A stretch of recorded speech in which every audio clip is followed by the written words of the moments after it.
Hey there, it's Michael. Welcome to Whole Again, the show that's here in support of the person you're becoming and your quest to live a meaningful life. And we're 2 days off of Memorial Day weekend here in the States. So if you went to a parade, I hope it was entertaining. If you went to a picnic, I hope it was delicious. And if you just sat around and watched the playoffs, I hope your team won. But as someone who's coming to you from the metropolitan New York area, I will say, let's go Knicks. So here we are, a few days after a somber holiday. In fact, back in my corporate days when we had 3-day weekends, I would send a voicemail when those were a thing to my 1,000-person team, inviting them to pause, breathe, reflect during the weekend. The message was one part gratitude for all their efforts over the last few months. It was also a chance to encourage them to have some detox time, some time to enjoy connection with family and friends. But I also asked them to reflect on where they were in their careers or just how they were showing up in life. And the thing is that we can pause, breathe, reflect on that topic really any day. A 3-day weekend gives us a little space to do that because that extra day off gives us just enough space to sit for a moment and reflect, or maybe even go for a mindful walk. Now, if you've been a member of our Whole Again community for a while, first off, thank you for doing so. You already know most of my story. And this year is a big year for me. I celebrate the 25th anniversary of my last bad day, my near-death cycling accident. I was out in New Mexico for a company offsite meeting that ran from Monday to Friday. Most of my colleagues brought their golf clubs. Some of the women colleagues were going to the spa. I brought my bicycle, and that morning of July 11th, a Ford Explorer going 40 miles an hour crossed the center line of the road and hit me head on. My trauma team told my wife they have no idea how I survived. And I think if my count is in the ballpark, about 50 people were responsible for saving my life that day.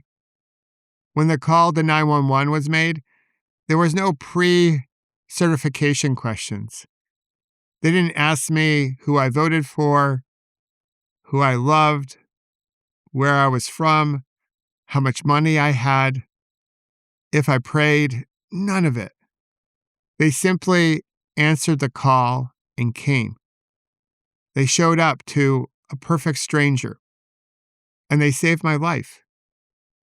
All the people at the scene of the accident, my flight crew, and all the people at the trauma center, they all worked together. Again, no one asked me any pre-certification questions. They weren't sizing me up, if you will. They showed up. And if they didn't, there's no podcast today. None of this happens.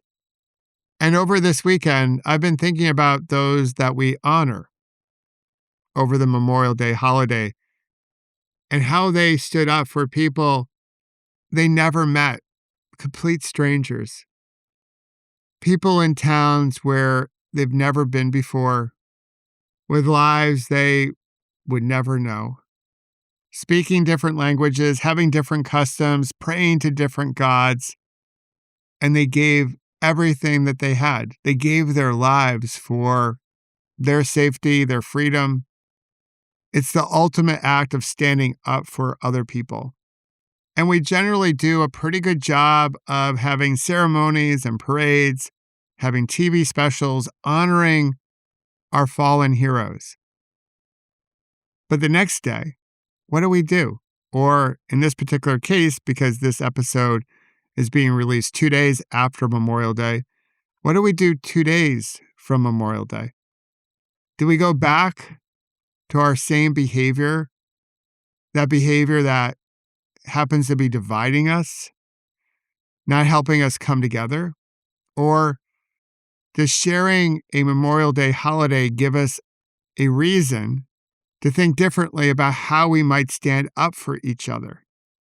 how we might stand up for our neighbor who doesn't look like us, or someone who prays to a different God or loves a different type of person, or may not have the same resources we do. How do we stand up for those that could use more support, those who are struggling to make ends meet, to put food on their table, or to provide shelter for their family? In this moment that we all share, how do we wish to show up for each other? And I will say this, as a straight white dude, I don't have to have a podcast on this topic because the world generally was built by people who look like me for people who look like me. So I could come up with an episode about a handful of other different topics. But the thing is that we live in a time right now where differences feel threatening to a lot of people. I think it's because we're scared. There's fear. There are people trying to divide us for their own profit, and they know that fear sells, divisiveness sells, the us versus them battle, all that sells, that makes money. So it's easy to stay in our lane and worry about ourselves. I just got to live my best life and block out everything else. Stay in my feed, stay in my comfortable corner. That's a natural impulse. We're human after all. But in our Kinstugi Wisdom, it guides us to show up, to do the hard thing. It says that the cracks are not the end of the story. When it breaks, that's not the end. When the gold gets poured in, when the rishi sets, the glue, that repair, that is beauty. And it doesn't happen by itself. It takes effort. It takes someone to do the work to heal the cracks. It takes someone to stand up for others. That's how we heal and connect. That's how we create the beauty of our Kinstugi. And I would say it does take not only, but it does take people who look like me to use their voice to create a better tomorrow for all of us, not just some of us. And I will say that prior to my accident, I probably wouldn't be someone who would do that, to use their voice, because things were quite comfortable. But through my experience, and I don't think someone has to go through something as extreme as I went through, but through my experience, I had people showing up from all different parts of the country, all different parts of the world, people who didn't look like me, act like me, dress like me. They were all different. I got blood, like literally got blood donated to me by people who don't look like me, act like me, and pray like me. I'm only here because of their blood donations. They are now part of me. So as we think about heading into the summer, Memorial Day weekend is sort of the unofficial start to summer. I want to challenge us, not just you, all of us, to reflect on how can we do a better job of showing up for one another? How can it be a way to honor those who have fallen, who gave their life to complete strangers? We honor them in such a great way. I think another really meaningful way to honor their sacrifice is to continue to show up for those that are not like us. And we don't have to do huge, grand gestures. It can be small acts of kindness, a ripple of compassion or empathy, holding the door open for someone else, letting people know that they're heard and seen and appreciated. Because ultimately, we all want that. We all want to feel like we belong, that we're worthy, that there's value to what we bring to the dance. So how do we show up better for each other? Yes, there will always be people that will wish to divide us for their own profit and gain. We can Allow them to do that. Or we can use our energy to find a way to come together. This is where our strength lies. When we're connected, that is our strength, just like Kinstugi teaches us. And when we're strong, we can do hard things. And we have many hard things in front of us to do. So together, the challenge is to show up for each other, not just the people who look like us, who pray like us, who dream like us, but to show up for all of us so we can create a better tomorrow, not just for some of us, but for all. And that's a wonderful way to put a ripple of goodness into the world.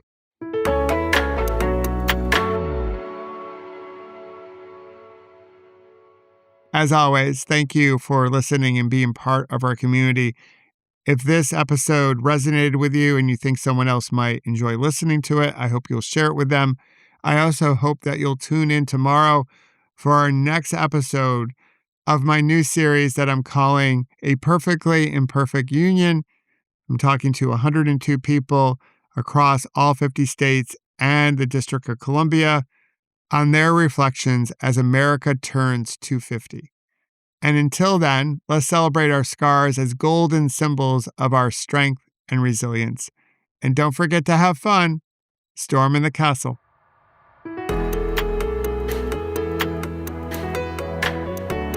And if you wish to learn more about creating beautiful ripples and how to prevent a bad moment from turning into a bad day, please visit my website, michaelobrienshift.com, and sign up for my newsletter called The Ripple Effect.